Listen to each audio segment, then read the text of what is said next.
mes collègues, mes amis, qu'effectivement il existe des maladies, des IST, des sida, des choses, donc de se protéger.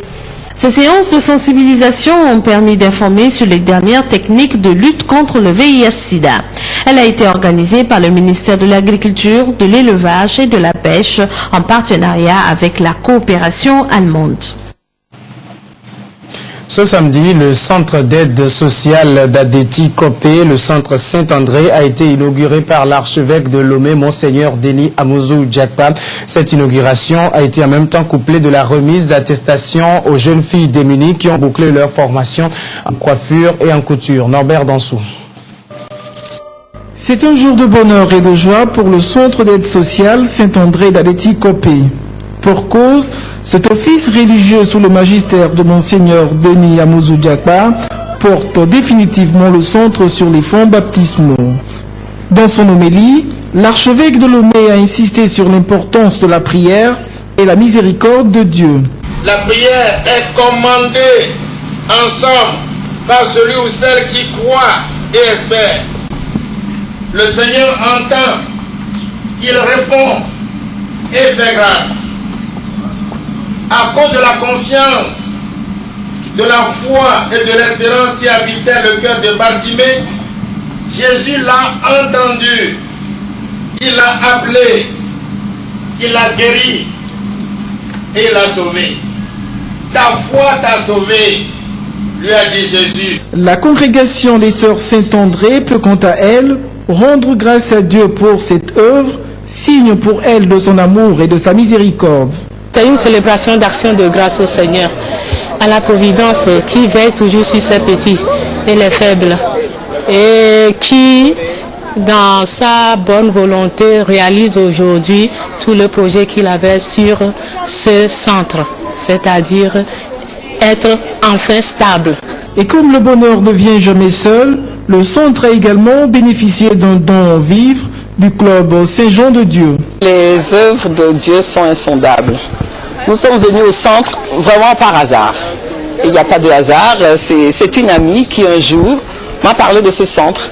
Et comme le club Saint-Jean de Dieu a pour objectif de venir en aide aux nécessiteux, nous avons accepté et voilà, nous sommes là. Nous voyons ce que la sœur fait ici pour les filles, nous ne pouvons que les aider.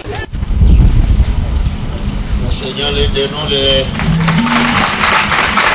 Au-delà de l'inauguration de ce centre, cette célébration revêt un double sens pour les sœurs de la congrégation Saint-André, qui a permis à ce que toutes ces filles, pour la plupart démunies, puissent vivre à travers la formation professionnelle leurs rêves. Je suis très contente d'avoir cette attestation dans ma main. Je suis très heureuse. Ce jour est une grande jour pour moi. Je vais remercier la sœur Pascaline parce que elle m'a vraiment aidé de réussir cet jour. Merci. À l'image de l'esprit de la congrégation qui est de s'occuper des faibles et des petits, le centre d'aide sociale Saint-André lutte contre la prostitution infantile et la délinquance juvénile. Le centre se base sur des actions de proximité, la formation et la réinsertion professionnelle et la médiation familiale. En Syrie, on n'en parle plus beaucoup, mais les combats se poursuivent toujours entre les rebelles et les forces restées fidèles au président Bachar al-Assad. Les rebelles qui justement ont fusionné leurs forces pour former le Front islamique, un front qui a pour but de renverser Bachar al-Assad et instaurer un État islamique. Pendant ce temps, le régime vient de subir un autre coup dur avec la perte du champ pétrolier Al Omar dans l'est du pays. Le champ est tombé entre les mains des rebelles du Front Al-Nosra, un groupe proche d'Al-Qaïda. La joie des combattants reflète bien la portée significative de cette prise de guerre. Le champ pétrolier Al Omar, l'un des plus importants de Syrie, situé dans la province de Deir ez-Zor, est tombé samedi à l'aube aux mains des rebelles. mais pas n'importe lesquels, puisqu'il s'agit surtout d'islamistes, dont la branche syrienne d'Al-Qaïda. Les divisions du Front Al-Nosra, de l'armée de l'Islam et des brigades de Mouta et Al-Ikhlas se sont déployées dans le champ pétrolier Al-Omar. Et le champ sera géré parfaitement. Nous allons le garder en sécurité, le faire fonctionner correctement et même mieux qu'avant. Les djihadistes marquent donc un grand coup dans la guerre contre le régime de Bachar al-Assad. Ils pourraient profiter de l'exploitation de ce champ, comme d'autres déjà dans l'est du pays, en revendant une partie de la production au marché noir. Une manne financière donc, mais aussi un accroissement de l'influence islamiste au sein de la rébellion. Les islamistes qui auraient également récupéré plusieurs tanks dans l'opération. Voilà les véhicules et les tanks d'Assad. Ces hommes se sont enfuis comme des rats. Et nous allons arriver jusqu'à son palais, si Dieu le veut. Mais les insurgés s'étaient déjà emparés de ce champ pétrolier il y a tout juste un an, avant que celui-ci soit récupéré par les troupes loyalistes. Damas devrait donc tout faire pour à nouveau remettre la main dessus, car le régime et l'armée dépendent désormais quasi entièrement du carburant importé, fourni notamment par l'allié iranien. Aux États-Unis, c'est une tradition séculière qui vient de prendre fin. Les sénateurs démocrates viennent de baisser la majorité qualifiée de 60 à 51 sénateurs et cela devrait surtout concerner les nominations présidentielles. C'est un vote du Sénat américain qui met fin à une tradition de près d'un siècle. Jusqu'ici, chaque vote à la Chambre haute du Congrès nécessitait une majorité qualifiée de 60 sénateurs, ce qui a toujours permis à la minorité d'user de son pouvoir de blocage, le filibuster. Mais depuis jeudi, c'en est donc terminé, en tout cas en ce qui concerne les confirmations de nominations présidentielles à des postes exécutifs ou judiciaires. La majorité simple de 51 voix suffit désormais.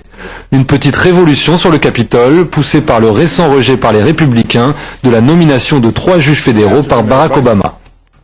La Constitution charge le président de pourvoir au poste de la magistrature fédérale. Chaque président a exercé ce pouvoir depuis que George Washington a nommé des juges à la Cour suprême en 1789. Mais mes nominations judiciaires ont dû attendre 2 fois et demi plus longtemps pour recevoir ou non un vote de confirmation au Sénat que celle proposée par George Bush. Au nom des générations futures, nous ne pouvons pas laisser cela devenir normal. Mais lorsqu'il n'était que simple sénateur, l'actuel président s'était lui-même opposé à l'abandon du filibuster qu'il présentait comme une garantie du débat démocratique. De leur côté, les républicains sont aujourd'hui scandalisés alors qu'ils avaient également envisagé d'adopter cette réforme lorsqu'ils détenaient la majorité. Les idées évoluent donc au gré des élections. Ce qui est sûr, c'est que les Américains sont encore traumatisés par l'absence d'accord budgétaire et le shutdown du mois d'octobre et sont excédés par les blocages incessants au Congrès. Cette réforme devrait donc limiter ces blocages, mais va un peu plus dégrader les relations exécrables entre démocrates et républicains. Retour en France avec un hommage au réalisateur français Georges Lautner. Il vient de tirer sa révérence à 87 ans. Le réalisateur laisse derrière lui une quarantaine de films qui ont fait son succès. Un film culte, des répliques que les Français connaissent encore 50 ans après. Et laisse-nous te dire que tu te prépares des nuits blanches, des migraines, des nervous breakdowns, comme on dit de nos jours. C'est le privilège de quelques rares réalisateurs. Georges Lautner était de ceux-là, surpris encore il y a quelques mois par le succès des Tontons Flingueurs. C'est un truc totalement inattendu. Comment dans quelque chose qu'on fait dans la vie, il y a tout d'un coup une étincelle et un feu qui dure. Et je m'en réjouis. C'est un feu qui me réchauffe et qui ne me brûle pas. Venantino Venantini jouait dans le film en 1963. Ce matin, il est très ému. C'est moche, c'est comme un fils pour moi, lui. Parce qu'il était un gamin, finalement. C'était comme un père et comme un fils. Les Tontons, ne nous fâchons pas, Georges Lautner a réalisé une quarantaine de films. Son premier succès en 1961, L'œil du monocle, qui sera suivi du Monocle riz jaune. Espionnage, action, comédie parodique. En 1964, l'affiche des Barbouzes réunit une fois de plus les acteurs fétiches de Lautner. Il y a Lino Ventura, Francis Blanche. Je ne peux pas dire davantage, secret d'État. Et Bernard Blier. D'accord, pour une minute, on me demande. Son fils Bertrand Blier était l'assistant de Lautner. Le secret de ces films, c'est que c'était un homme qui aimait rire. Et donc, C'est pour ça qu'il a connu des succès avec des films comme Les Tontons Flingueurs ou d'autres, parce qu'il était grand ouvert, il avait la porte grande ouverte pour se marrer tout le temps et dire des conneries. Sur les Barbouzes, Georges Lautner engage une toute jeune actrice, Mireille d'Arc. Il va lui offrir quelques très beaux rôles dans La Grande Sauterelle ou encore La Valise. Il filmera la rencontre Alain Delon-Mireille d'Arc en 1974 dans le polar Les Seins de glace.